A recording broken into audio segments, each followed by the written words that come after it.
L'histoire du casting de la série Glee, créée par Ryan Murphy et diffusée sur la Fox aux États-Unis, est tristement connue.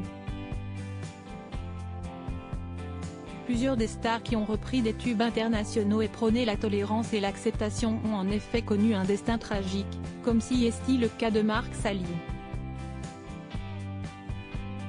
Peu de choses sont connues à propos de la mort de l'acteur et chanteur originaire du Texas, pourtant son suicide a fait le tour des médias.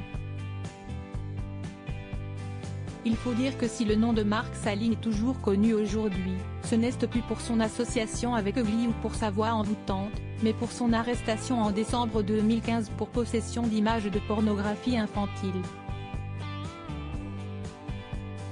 Une découverte accablante si est une ancienne petite amie de Mark Salling, qui a par ailleurs aussi été en couple avec sa co-star de Glee Naya Rivera, morte noyée le 8 juillet 2020, qui a d'abord informé les forces de l'ordre que l'acteur serait en possession de pédopornographie.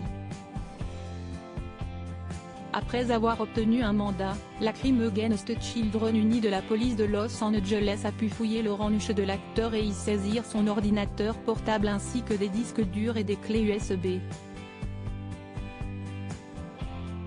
Sur ces supports, plus de 50 000 images de pornographie infantile ont été trouvées, téléchargées entre avril et décembre 2015. Au moment des trouvailles, la lieutenant Andrea Grossman de la LAPD a déclaré « Peu importe qui vous êtes ou ce que vous faites. Si vous faites du mal à un enfant, vous en paierez le prix. » Ces images ne sont pas simplement des photos, CST de la maltraitance infantile.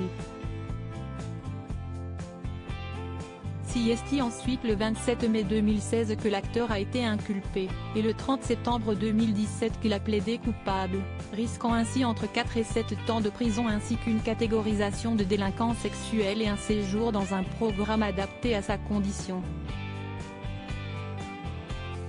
Le jugement de Mark Salling avait été fixé au 7 mars 2018, mais il mourra avant d'y assister.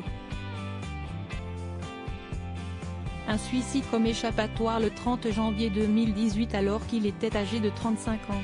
Mark Salling a été retrouvé pendu à un arbre, à Sunland Tujunga près de chez lui.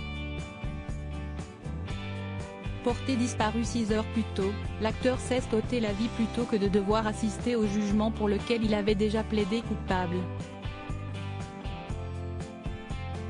En reconnaissant son crime, Mark Salling échappait pourtant à une peine de prison beaucoup plus lourde. Il avait par ailleurs promis de verser 50 000 $ à chacun des enfants identifiables sur les photos en sa possession. CST à 3 h du matin le 30 janvier que la famille de Mark Salling a constaté sa disparition et s'est donc rendue au commissariat de Los Angeles pour la signaler.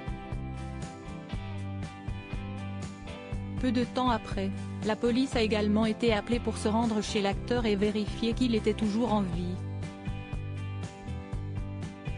CST en se rendant chez lui, et en partant à sa recherche, que les forces de l'ordre sont ensuite tombées sur son cadavre pendu à un arbre, près d'un terrain de baseball et non loin de sa propriété. Des inspecteurs ont été appelés sur place afin de vérifier que rien de suspect n'avait eu lieu mais il a rapidement été conclu que Mark Salling était mort suite à un suicide. Il avait, quelques mois plus tôt, déjà tenté de se suicider en s'ouvrant les veines avant de paniquer et d'appeler les secours.